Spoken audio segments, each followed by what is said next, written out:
Bismillahirrahmanirrahim.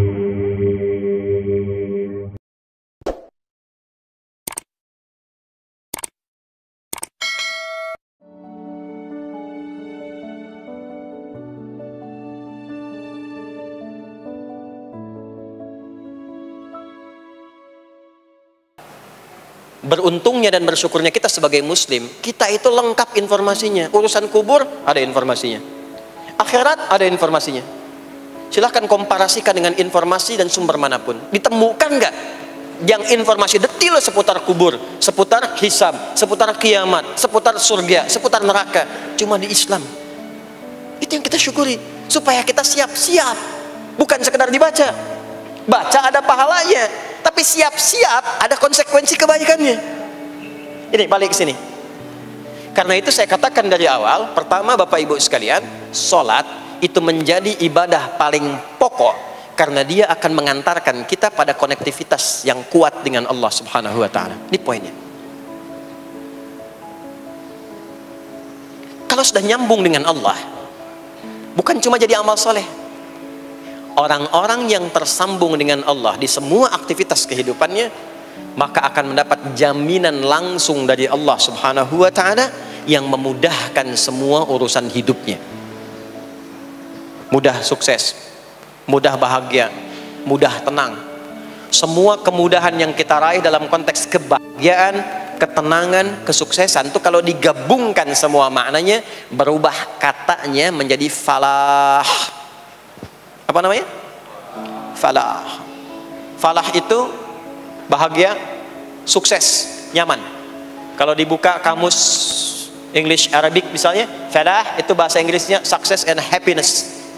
Bukan cuma bahagia, bahagia dan sukses. Bukan cuma sukses, karena ada orang sukses belum tentu bahagia. Saya sering tanya yang ini nih, dan biasanya para ibu yang juara menjawabnya itu. Ya, pilih mana? Kaya tapi gelisah, atau miskin tapi tenang? Miskin tapi tenang. Sukses tapi gelisah, ya, atau miskin tapi tenang? Sukses tapi tenang, ya. Sukses dan bahagia. Nah, sukses dan bahagia itu bahasa Arabnya falah. Ini poinnya. Falah. Nah, sekarang coba kita dengar baik-baik. Cek telinganya masih ada nggak tuh? Cek telinga masih ada nggak?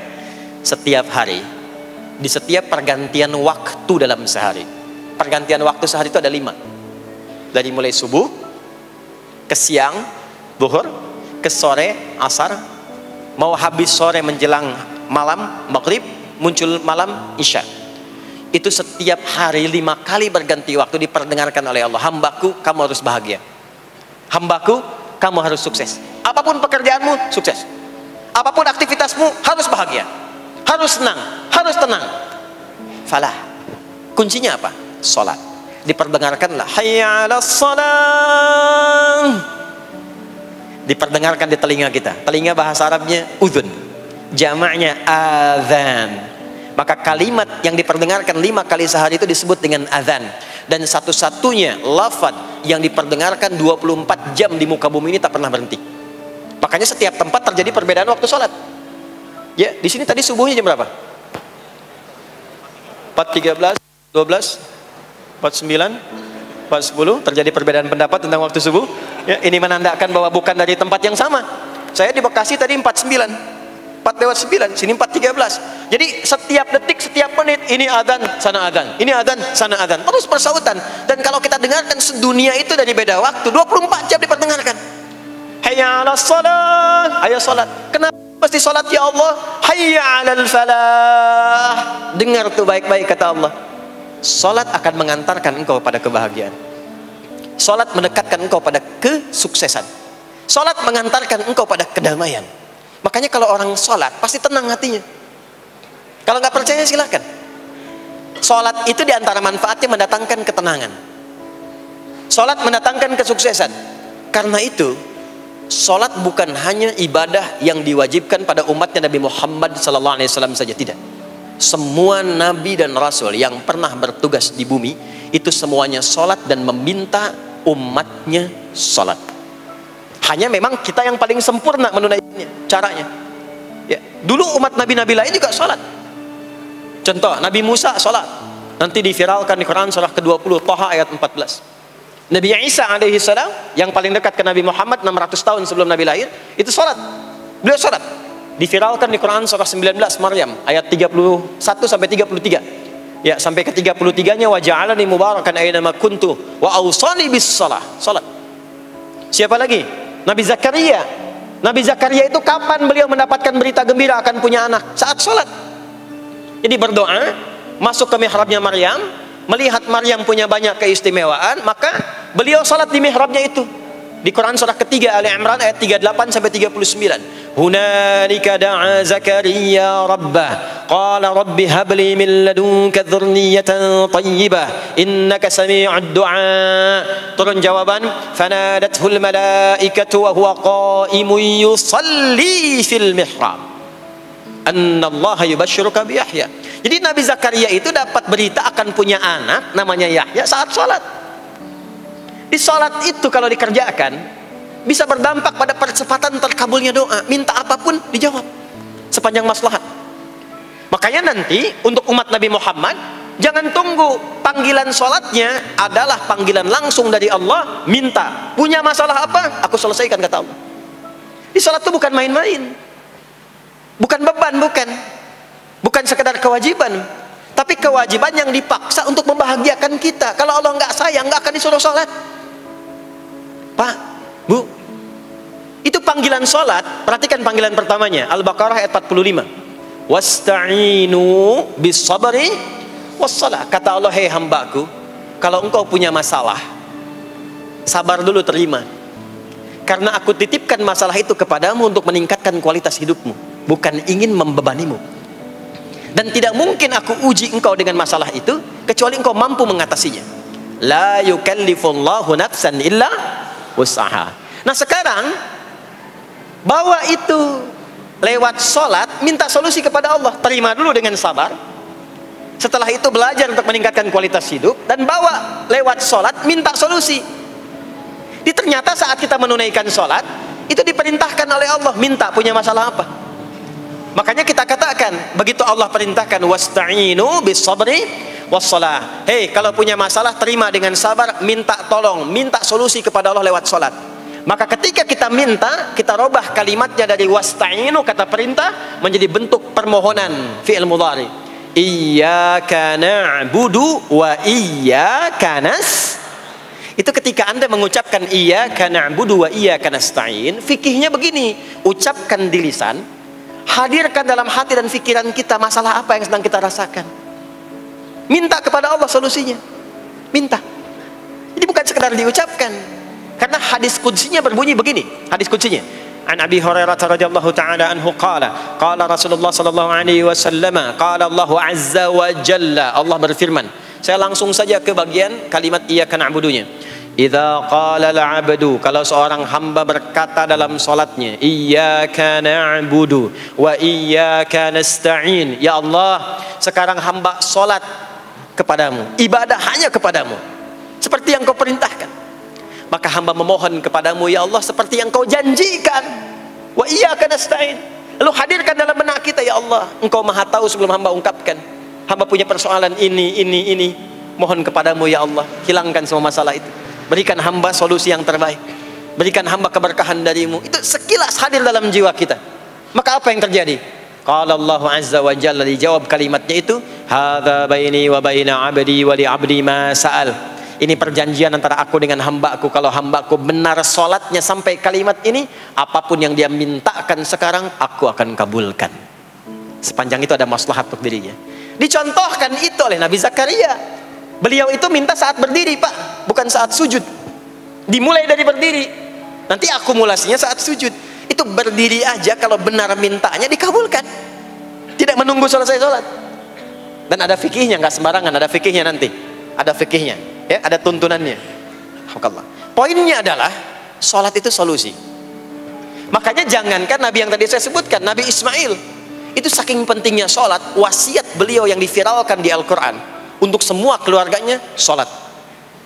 Ada di Quran surah 19 Maryam ayat 55. Wa kana ya'muru ahlahu bis salah. Kata Allah, dan tercatat Ismail itu pernah berwasiat meminta semua keluarganya, hei, sholat, sholat, sholat. Jadi kalau kita mau urut sampai ke atas, semua sholat.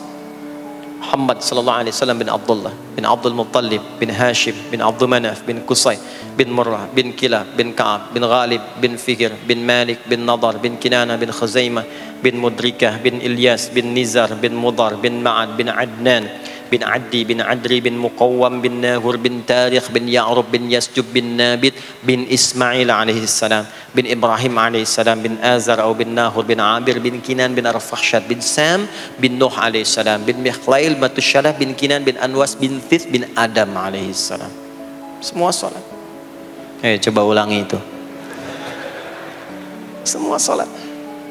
Para nabi salat, para rasul salat. Anda bukan nabi, bukan rasul, nggak mau sholat dan pengen mudah hidupnya, pengen masuk surga Firdaus lagi, Anda sehat. Jadi ini pentingnya sholat itu bukan cuma kewajiban, tapi diwajibkan, dipaksa dengan wajib itu supaya bahagia, supaya falah. Makanya kalau ada panggilan azan, cara memahaminya ini falah. Oh, ini solusi saya di sini nih, kebahagiaan saya ada di sini, kesuksesan saya ada di sini. Ya, makanya ketika dipanggil oleh muadzin, hayya 'alas shalah, labbaik, siap saya. Di sini. Ini poinnya. Nah, saya sambungkan kembali, ya. Ketika seseorang dilatih lewat salat dan sudah mulai tersambung dengan Allah Subhanahu wa taala, maksudnya ingat Allah, tertatalah semua aktivitasnya. Maka berubahlah lewat salat ini, lewat latihan ini, semua kegiatannya berubah, didorong menjadi amal soleh. Karena itu, setiap orang yang sholatnya benar, yang pertama dianugerahkan oleh Allah kepada orang sholat itu bukan dunia, bukan dunia, tapi perubahan perilakunya menjadi lebih baik. Jadi bukan kaya dulu, ya. Abdurrahman bin Auf tuh hijrah masuk Islam, dilatih sholat, malah hartanya hilang semua dirampas. Tapi setelah itu jadi apa? Jadi orang paling kaya, ya. Abu Bakar As-Siddiq, Utsman bin Affan, Umar bin Khattab pertama kali masuk Islam kan latihannya sholat. Apakah langsung kaya? Jadi pemimpin? Jadi diplomat? Amr bin As bisa ekspedisi dari Afrika Utara sampai ke Syam? Tidak. Yang diberikan apa? Perubahan perilaku dulu. Dihilangkan sifat-sifat buruknya, dijaga dengan kemuliaan. Jadi dua sumber yang menjadikan manusia itu buruk dalam nafsunya, itu ada dua. Di nafsu itu nanti punya dorongan untuk mengarahkan kepada yang buruk, namanya fujur. Lawannya nanti takwa. Lawannya takwa. Di Quran surah Asy-Syams surah 91 ayat 7 sampai 10, wa nafsin wa ma sawwaha fa alhamaha fujuraha wa taqwaha. Nah, fujur itu nanti yang membisikkan, mengarahkan kepada hal-hal yang negatif. Itu yang ditunggangi oleh setan. Setan memberikan was-was itu ke nafsu, ke fujurnya. Alladzi yuwaswisu fi sudur. Di dalam sudur ada qalbu, di dalam qalbu ada nafas, di dalam nafas ada fujur. Fujur itu yang digoda. Maka keluarlah kemudian dua hal. Yang pertama ada yang disebut dengan fahsya. Fahsya itu dorongan dari syahwat untuk berbuat yang menyimpang. Pornografi, porno aksi, LGBT, kata-kata jorok, itu fahsya. Nanti temannya adalah mungkar. Mungkar itu keburukan yang diingkari, ditolak oleh hati, sumbernya nafsu perut dan akal. Mencuri itu mungkar, merampok itu mungkar, korupsi, membunuh, menipu itu mungkar. Jadi sumber keburukan itu cuma dua. Kalau bukan fahsya itu mungkar. Orang yang sholatnya benar, maka parameternya itu, ukuran pertama kali dia dapatkan adalah ditutupnya oleh Allah, dijaganya oleh Allah keadaan nafsunya, sehingga dia tidak dikontrol oleh perbuatan fahsya dan mungkarnya. Maka aktiflah sinyal takwanya. Takwa itu lawan nafsu. Makanya nanti kaitan takwa dengan nafsu sama-sama disebutkan. Nafsu 115 kali, takwa yang terkait fungsi nafsu 115 kali. Takwa digembosi, ya, awas, diwaswasi oleh setan, setan disebutkan 88 kali. Takwa disupport oleh malaikat. Malaikat di Quran disebutkan 88 kali. Ini bukan ilmu tak-atik, hitung sendiri aja kalau mau. Itu menarik tuh. Karena sama, kalau Anda mendengar suara adzan kan ada bisikan kan? Cepat, sudah adzan, siap-siap. Itu malaikat tuh. Tapi begitu selesai adzan, la ilaha illallah, tenang, baru adzan, belum qomat. Itu setan. Terus itu, terus dua-duanya tuh, ya, memberikan bisikan, yang satu mensupport dan seterusnya. Yang paling menarik adalah kalau sholat kita benar, maka sinyal takwa aktif. Makanya amalan takwa pertama itu sholat. Setelah beriman, amalan takwa pertama sholat. Al-Baqarah ayat 2 dan 3. Dzalikal kitabu la raiba fi hudal lil muttaqin. Siapa muttaqin, orang takwa di situ? Ayat 3-nya, alladzina yu'minuna bil ghaibi wa yuqimunas sholat. Jadi kalau sholatnya aktif, takwanya aktif, sinyalnya aktif, sinyal itu yang akan menutup fahsya dan mungkar. Maka turunlah Quran surah ke-29 ayat ke-45. Utlu ma uhiya ilaika minal kitabi wa aqimis shalah. Kita hafal tengahnya, innas salata tanha 'anil fahsya'i wal munkar. Maka kalau orang sholat tidak akan berbuat fahsya, tidak ada lagi yang melambai laki-laki. Allah, nggak ada. Laki-laki yang laki-laki, perempuan-perempuan. Nggak ada lagi tontonan-tontonan pornografi. Yang jorok-jorok, yang kotor-kotor. Nggak ada lagi kata-kata kotor di lisan itu. Karena lisannya dilatih untuk mengucapkan yang baik-baik. Allah, sami'allahu liman hamidah, subhanallah, alhamdulillah, Allahu akbar. Makanya pasca sholat tuh berubah. Maaf ya, Allah tidak memberikan kepada Nabi Muhammad SAW tongkatnya Nabi Musa, mukjizatnya Nabi Isa, apalagi Nabi Ibrahim dan selainnya. Tapi Allah turunkan Al-Quran kepada Nabi Muhammad SAW, lalu dipraktekkan Quran itu pertama lewat sholat. Anda tahu apa yang terjadi? Nabi Muhammad itu diutus oleh Allah dalam lingkup masyarakat yang sangat terbelakang dan hatam kriminal. Jadi kriminalnya bukan dikerjakan, hatam. Hatam. Dan nyaris tidak kenal kebaikan, makanya disebut dengan jahiliyah. Kalau Bapak Ibu tanya di zaman Nabi, ya maaf, ada pezina? Bukan cuman ada, hatam, perfeksionis zinanya. Itu. Membunuh itu, ya, mabuk. Mabuk, ada orang mabuk kekinian di zaman jahiliyah, pemabuk amatir itu 5 kali sehari mabuknya. Yang amatir. Jadi kalau baru mabuk sekali, 2 kali itu coba-coba. Amatir itu 5 kali. Pembegal. Ya, sekarang kita dengar berita ada begal ini itu. Ah, jahiliyah itu sekampung begal semua. Kampung Gifar. Tapi Allah menghendaki Rasulullah latih lewat sholat. Apa yang terjadi? Berubah jahiliyah itu, berubah menjadi khairu ummah. Umat terbaik yang paling teladan, yang menginspirasi, yang pernah berkehidupan di bumi. Sampai persaksiannya dari Allah langsung, turun Quran surah ketiga Ali Imran ayat 110. Kuntum khaira ummatin ukhrijat linnas. Jadi kalau ada orang dermawan, itu yang paling dermawan. Kalau ada orang sabar, itu yang paling sabar. Kalau ada pasar yang paling ideal, itu yang paling bagus. Berubah itu. Ya. Kenal Abu Dzar Al-Ghifari? Ayo kenal. Enggak. Abu Dzar Al-Ghifari itu nama aslinya Jundub bin Junadah. Di antara pemimpin begal di zamannya. Dari kota Ghifar. Ghifar itu kampung begal asalnya. Ya, alhamdulillah. Masuk Islam.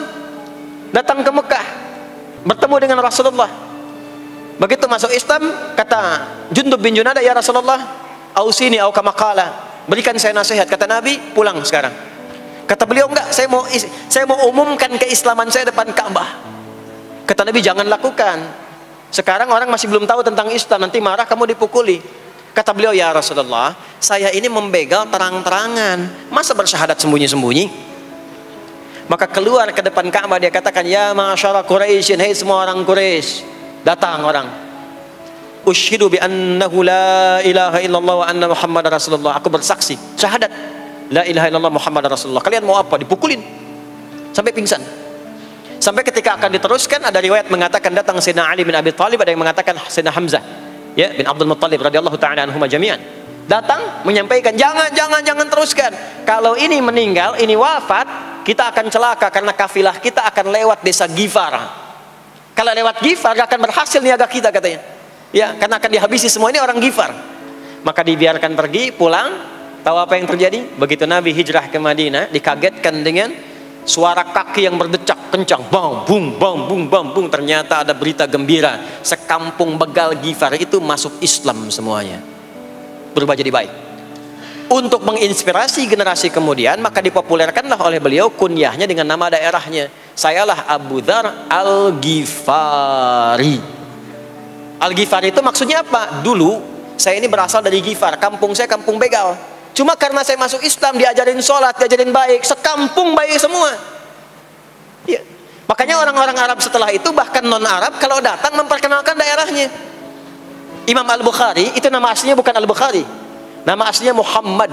Punya bapak namanya Ismail, punya kakek namanya Ibrahim, kakek buyutnya Al-Bughirah, yang buyutnya Al-Bardizbah. Tinggal di kecamatan Ju'fah, Kabupaten Bukhara, Provinsi Khorasan, sekarang negaranya Uzbekistan. Karena berasal dari Bukhara, datanglah beliau kemudian ke Arab, sekarang ke Jazirah, ke Mekah, ke Madinah, memperkenalkan, saya bukan orang Arab, saya dari Bukhara. Rumusnya tambah alif lam di depannya, ujungnya tutup dengan i. Al-Bukhari, saya dari Bukhara. Diperkenalkan, maksudnya apa? Islam sudah masuk ke tempat saya, orang-orangnya sudah baik, orang-orangnya sudah khusyuk. Itu memperkenalkan. Orang tua kita Syekh Yasin dari Padang, maka diperkenalkan Syekh Yasin Al-Padangi. Syekh Ahmad Khatib dari Minangkabau, Syekh Ahmad Khatib Al-Minangkabawi. Syekh Abdul Somad dari Palembang, Syekh Abdul Somad Al-Palembangi. Syekh Nawawi dari Banten, Syekh Nawawi Al-Bantani. Nanti ada Pak Ghafur dari Pondok Indah, ya, Masjid Raya Pondok Indah, datang ke Mekah umrah haji. Ana Ghafur Al Masjid Raya Al Pondok Indahi, gitu. Itulah salat. Salat. Jadi salat itu merubah keadaan kita lebih baik. Itulah sebabnya kenapa 5 waktu. Karena Allah inginkan di setiap waktu kita jadi orang baik. Di setiap waktu kita bahagia. Setiap waktu selesai persoalan. Datang masalah subuh, ya, antara subuh ke zuhur kan ada masalah tuh. Gak mungkin ada orang dari subuh ke zuhur gak punya masalah tuh, gak mungkin. Tuh wajahnya udah kelihatan tuh. Ya, makanya kita datang, ya, menghadap kepada Allah, minta diselesaikan, minta diberikan taufik, sujud kita, diberikanlah solusi. Zuhur ke asar ada masalah, datang saat asar. Asar ke maghrib punya masalah, datang. Makanya semua ulama dulu seperti itu. Al-Bukhari itu menuliskan kitab sahihnya itu 16 tahun. Setiap satu hadis akan ditulis, sholat dulu. Sholat dulu. Begitu tenang, nyaman, baru tuliskan. 16 tahun. Itulah sholat. Nah, dari sekian waktu yang 5 kali itu, ada waktu yang spesial. Waktu spesial inilah yang ingin saya bahas, yang tadi disampaikan dalam pengantar sambutan. Jadi ini inti yang mau saya katakan. Ini barusan muqaddimah tuh. Barusan muqaddimah. Baik. Kan kita salat berapa kali sehari?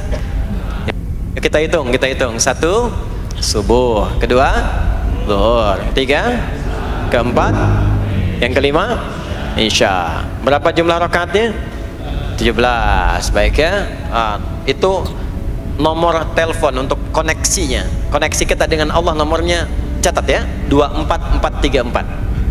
Ya, kalau ditanya berapa nomor koneksi dengan Allah? 24434. Subuh 2, zuhur 4, asar 4, maghrib 3, isya 4. 5 waktu kan? Baik.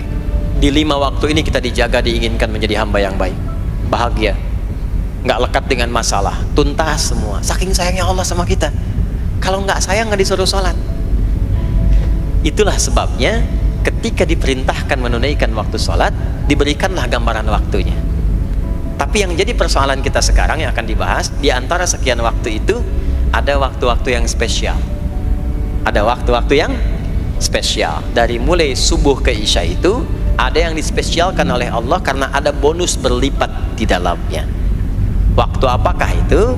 Mari kita bacakan dulu mulai dengan Quran surah kedua ayat 238. Paling kanan sebelah atas di mushaf standar. A'udzubillahi minasyaitonirrajim. Bismillahirrahmanirrahim. Mohon izin saya agak lambatkan sedikit ritmenya karena ini inti yang mau kita bahas. Tadi muqaddimah makanya saya percepat ya.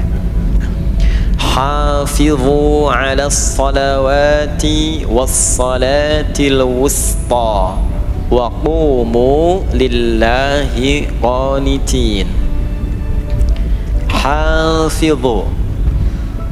Kalau Bapak Ibu lihat mushaf terjemah, diterjemahkannya dengan jagalah. Jagalah itu ihfadhu, hafidha yahfadh.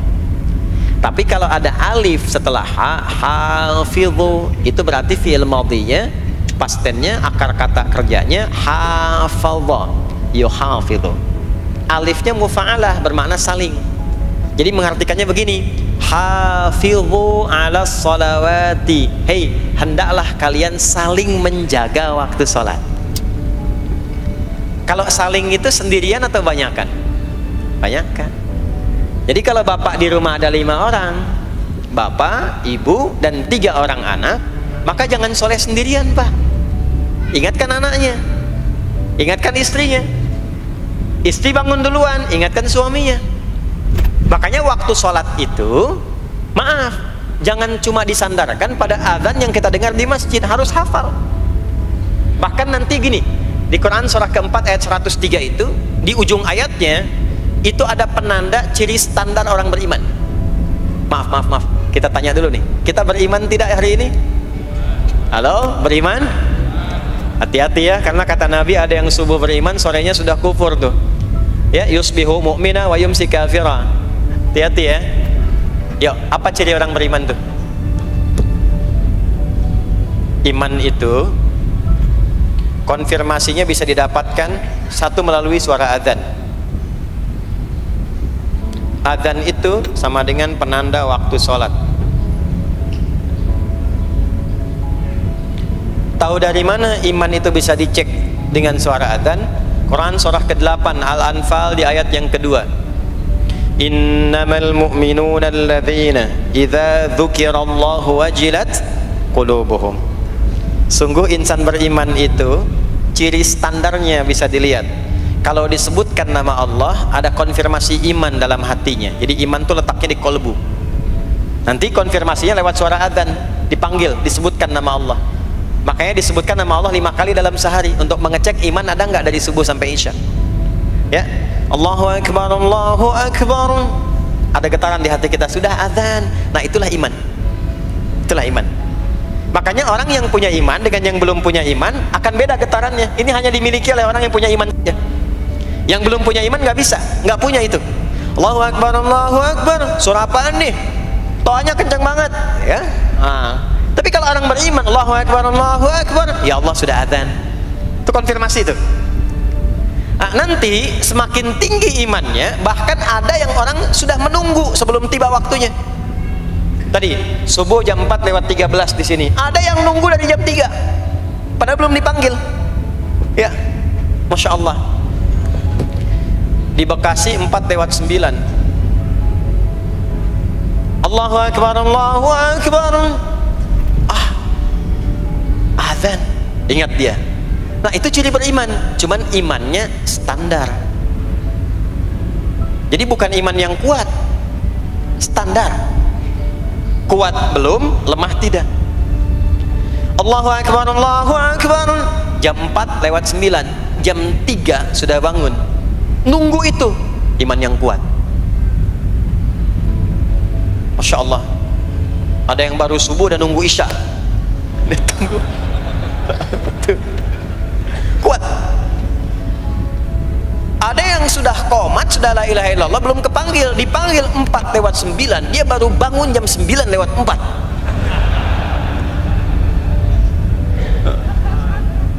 Tuh. Nah, ini iman lemah di bawah. Ciri standar, karena dipanggil ingat, maka ciri standar orang beriman itu tahu waktu sholat. Harus tahu, Pak, Bu, itu standarnya.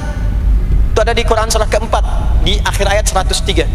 Inna salata kanat 'alal mu'minina kitaban mawquta. Kalau pakai terjemah balaghah itu bunyinya begini, sungguh orang beriman itu pasti tahu waktu sholat. Nah, jadi kalau ditanya jam berapa zuhur nanti belum bisa kita jawab dengan sempurna, itu artinya apa? Imannya belum naik itu ke level standar, belum menguat. Ya, ini poinnya. Nah, nanti kapan waktu sholat itu tiba? Kalau ada yang belum ingat, jangan dibiarkan tidak ingat. Makanya kata Al-Quran, saling menjaga ya waktu sholat tuh. Jangan sampai di keluargamu ada temanmu, kolegamu, bahkan tetanggamu itu nggak tahu waktu sholat, bahkan nggak sholat. Itu bahaya. Kalau memang sayang sama anak, ingatkan. Sayang istri dengan suami, ingatkan. Tanda istri beriman yang cinta dengan suaminya, tanda pertamanya ketika mengingatkan suaminya pada semua hal yang disukai oleh Allah. Begitu sebaliknya. Maka kata Al-Quran, hafidhu, saling menjaga waktu sholat. Disebutkan di situ alas sholawat. Bentuknya begini, tulisannya alif, lam, waw, alif, ta maftuha begini. Alas, begini tulisannya. Karena nanti ada yang begini, as-sholat, ada yang begini. Biar saja, nggak usah. Ada yang begini, tak marbutah. Seperti Al-Baqarah ayat 3, alladzina yu'minuna bil ghaibi wa yuqimunas shalah. Begini tulisannya. Ada yang begini, as-salat pakai alif, ta, gini. Tapi di Al-Baqarah ayat 238 tulisannya begini, alas sholawati, taknya terbuka. Secara singkat begini, secara singkat. Kalau tulisannya begini, maka yang dimaksud sholat fardu. Yang dimaksud sholat apa? Sholat fardu. Sholat fardu itu ada berapa? 5 waktu. Maka kata Allah, hei, saling jaga ya. Waktu sholat yang fardu itu yang 5 waktu. Di antara yang 5 itu ada yang spesial. Was-sholatil wusta, waktu yang pertengahan, tengah-tengah di antara 5 waktu itu. Yuk kita tuliskan dulu sebentar. Sholat ada sholat apa saja? Subuh, kemudian zuhur, kemudian asar, kemudian nggak cukup, ambil ke sini, maghrib, kemudian isya. Subuh, zuhur, asar, pindah sini, maghrib, isya. Lihat rumusnya. Jadi yang sholat pertengahan yang mana? Jangan lihat tulisannya itu ya, karena subuh di tengah-tengah disebutnya subuh ya. Sholat pertengahan yang mana? Asar apa subuh? Subuh apa asar? Apa dalilnya? Kita pakai dalil. Nah, sholat pertengahan itu disebutkan oleh Nabi itu ada 2. Ada subuh dan asar. Qala Rasulullah sallallahu alaihi wasallam, yata'aqabuna fiikum malaikatul laili wa malaikatun nahari fi salatil asri wa fi salatil fajri. Berebut semua malaikat yang bertugas di siang dan malam, berebut membersamai kita. Kalau berebut itu artinya kalau ada yang berdoa diaminkan, kalau ada yang mohon ampun diistighfarkan oleh malaikat. Jadi malaikatnya minta kepada Allah, ya Allah ampuni si fulan, ya Allah ampuni si fulan, ya Allah si fulan, dan seterusnya sampai selesai. Itu khusus di salat asar dan salat subuh. Sampai kemudian thumma yas'aduna ila sama, kemudian mereka para malaikat itu kembali bertugas masing-masing, lalu Allah mengonfirmasi kepada mereka untuk menunjukkan kebenaran tugas malaikat yang tidak bermaksiat. Allah Maha tahu tentang hambanya, Maha tahu. Tapi Allah ingin menunjukkan kepada kita apa yang benar dari lisan malaikat itu yang nggak pernah berdusta. Ya, maka Allah bertanya kepada malaikat, bagaimana keadaan hambaku ketika engkau tinggalkan? Maka disampaikan oleh malaikat itu, ya Allah, aku meninggalkan hambamu si fulan, dia sedang menunaikan ibadah, dia sedang sholat kepadamu, dan khusyuk berdoa, dan seterusnya. Maka apa jawabannya? Saksikanlah, ketika malaikat menyampaikan sedang ibadah, maka turun bonus dari Allah untuk mengampuni dosa si hamba itu. Itulah manfaatnya waktu pertengahan. Waktunya disebutkan di hadis ini asar dan subuh. Antara asar dan subuh itu masih ada yang unggul, ada yang istimewa lagi. Apa yang istimewa? Antara asar dan subuh yang istimewa terletak di subuhnya. Jadi dari 5 waktu ini, yang pertengahan asar dan subuh, karena amal di bawah ditunjukkan untuk mendapatkan penilaian langsung dari Allah seketika dan memberikan jawaban dari apa yang kita inginkan, asar dan subuh. Tapi dibandingkan asar dengan subuh, bila keduanya dibandingkan, dua-duanya mulia. Maka subuh punya kemuliaan yang tidak dimiliki oleh asar. Ya, makanya nanti asar bisa bertemu dengan zuhur, masih ada jama, masih ada qasar. Maghrib ketemu isya, masih ada jama, ada qasar. Ya, tapi subuh nggak bisa di jama, nggak bisa di qasar. Ya, makanya subuh letaknya jauh, ke isya jauh, ke zuhur jauh. Ya, saya mau jamaah, ya jama antara isya dengan subuh biar nanti bangunnya sekalian gitu, nggak bisa. Ya, maghrib masih bisa dijama dengan isya, isya dikosor dari 4 jadi 2. Maghrib nggak bisa dikosor karena 3 nggak mungkin jadi 1,5. Ya, zuhur udah 2, masa mau dikurangin lagi? Subuh udah 2, nggak mungkin dikurangi lagi. Maka dari itu subuh menyendiri sendiri. Nah, ada apa kemuliaan di subuh itu? Maka turunlah Quran surah ke-17 ayat 78 yang tadi saya bacakan di awal. Aqimis salata liduluki syamsi ila ghasaqil lail. Sampai sini zuhur sampai isya. Duluki syamsi tergelincir matahari itu zuhur. Sampai ghasaqil lail tiba malam itu isya. Lalu ditutup ujungnya wa qur'anal fajr. Khusus untuk subuh itu ditambahkan selain sholat ada bahasa Quran di Quran sendiri. Khusus untuk subuh redaksinya ditambahkan dengan Quran. Apa itu Quran? Halo, apa itu Quran? Kalau tidak tahu cepat katakan wallahu a'lam. Apa itu Quran? Wallahu a'lam. Ada Quran, ada Al-Quran. Ada Quran, ada Al-Quran. Kalau yang disebut Al-Quran itu mutlak firman Allah. Dari mulai Al-Fatihah sampai An-Nas. Ini yang terdapat di dalam mushaf ini, di 2 jilid ini. Ya, itu Al-Quran. Kalau disebutkan Quran tanpa alif lam, maka yang dimaksudkan bacaan secara umum. Apakah itu Al-Quran, doa, istighfar, semua bacaan itu Quran. Kemuliaan sholat subuh itu dimulai sejak waktu fajar, matahari mulai keluar sinarnya untuk membelah gelapnya malam, itu sinarnya disebut dengan fajar. Nanti subuhnya saya terangkan di akhir. Sinarnya membelah kegelapan malam, fajar shadiq. Maka pada saat itu bukan hanya sholatnya yang punya keistimewaan seperti sholat asar tadi, tapi semua bacaannya langsung dijawab seketika oleh Allah Subhanahu wa taala, dipersaksikan oleh seluruh malaikat dan dijawab langsung oleh Allah Subhanahu wa taala. Jadi kalau Anda berdoa, maaf, doanya lebih cepat terkabul kalau dipanjatkan dengan cara yang benar dan khusyuk. Kalau Anda istighfar, langsung dijawab. Kalau kita baca Quran, pahala langsung dituliskan berlipat. Itulah kemuliaan waktu fajar. Jadi Allah sendiri yang menyampaikan, bukan cuma sholat yang penting, semua bacaannya itu langsung didengar, langsung direspon, langsung dipersaksikan. Karena itu ada anjuran bahkan dari Al-Quran, dan ini dikerjakan oleh semua sahabat. Saking pentingnya sholat subuh itu, waktu fajar itu, bahkan mereka bangun dan menunggu sebelum tiba fajar. Maka disitulah muncul kemudian tahajud. Maka muncullah kemudian istighfar sebelum waktu subuh. Ya, ada amalan. Ini saya mau kasih rahasia ya. Tapi tolong jaga, ini antara kita saja di sini. Ya, rahasia. Ada waktu sebelum subuh. Cuman 15 sampai 20 menit kurang lebih. Ingat ya, kalau dikonversi sekitar 15 sampai 20 menit waktunya.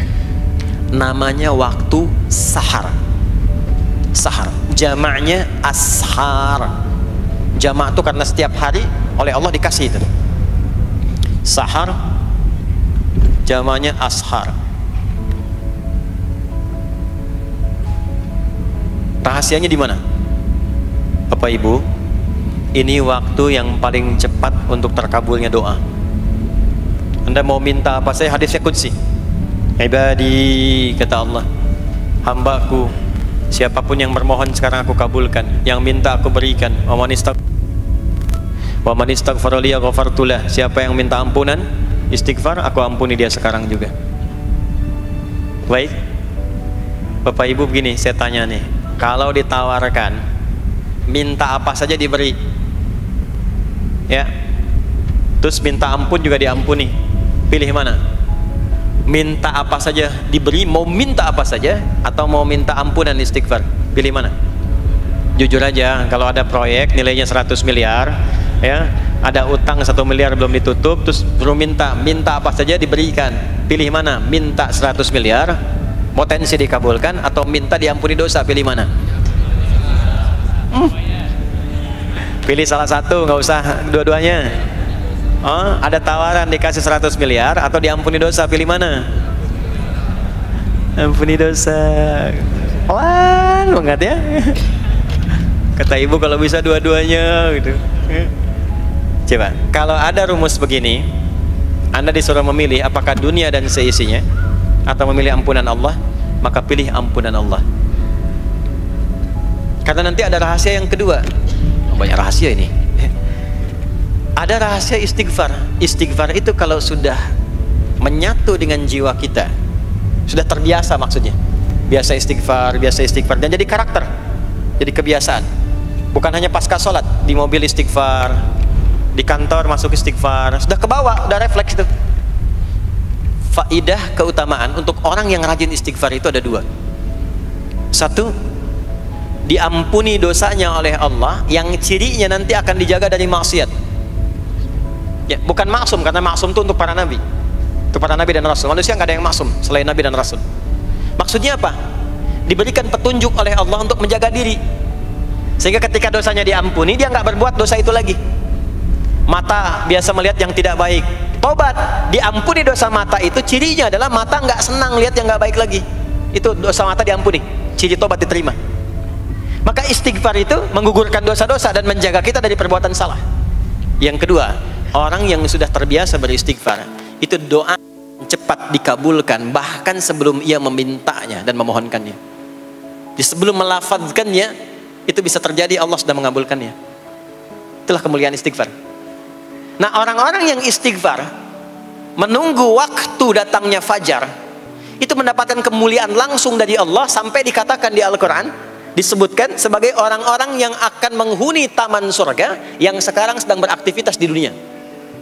Itu ada di Quran surah ke-51 ayat 15 sampai 18, yang istighfarnya di ayat 18. Ya, jaminan surganya ayat 15, 16, 17-nya tentang tahajud.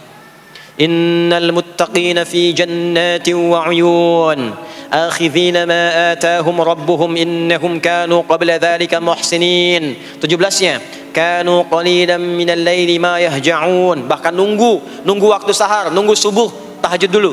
Kemudian 18-nya wabil ashari hum yastaghfirun. Istighfar. Sampailah tiba dia waktu fajar subuh. Ya. Itu selesai dia istighfar, dapat kesempatan subuh, sholat dulu 2 rakaat. Itu saking tingginya waktu itu, nilainya kata Nabi melebihi dunia dan seisinya. Melebihi dunia dan seisinya. Masya Allah. Makanya muncul kemudian sabda Nabi, raka'atul fajri khairum minad dunya wa ma fiha. 2 rakaat subuh ini daripada dunia dan seisinya. Itu asalnya di sini. Jadi memang subuh itu masih diperjuangkan. Dan subuh itu generatornya, kalau subuh sudah bisa konsisten, yang lainnya ikut. Subuh itu kalau sudah konsisten, subuh ke masjid jamaah, subuh jamaah, bangun tahajud, istiqamah, istighfar. Itu kalau subuhnya sudah bagus, yang lainnya ikut. Ya. Makanya ada kaum yang sekarang sangat khawatir jumlah orang Islam kalau sholat subuh itu seperti sholat Jumat, sangat takut itu. Ya, ada ini viral kisahnya, viral. Saya nggak ceritakan pun Anda bisa dengar.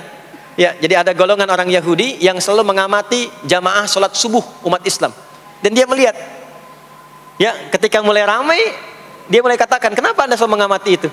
Ya, sebab kami lihat kalau jumlah jamaah subuhnya sudah seperti sholat Jumat, itulah kemakmuran, kebangkitan dan kebaikan umat Islam akan tumbuh kembali. Jadi akan berpengaruh kepada yang lainnya. Itulah mudah-mudahan kegiatan perjuangan subuh, ya, ada pejuang subuh baik di Masjid Raya Pondok Indah, di masjid-masjid yang lainnya, memberikan keberkahan kepada kita, dan puncaknya adalah perubahan pada perilaku. Jadi kalau cuma berjuang datang subuh tapi tidak merubah perilaku, ada yang salah dengan itu semua.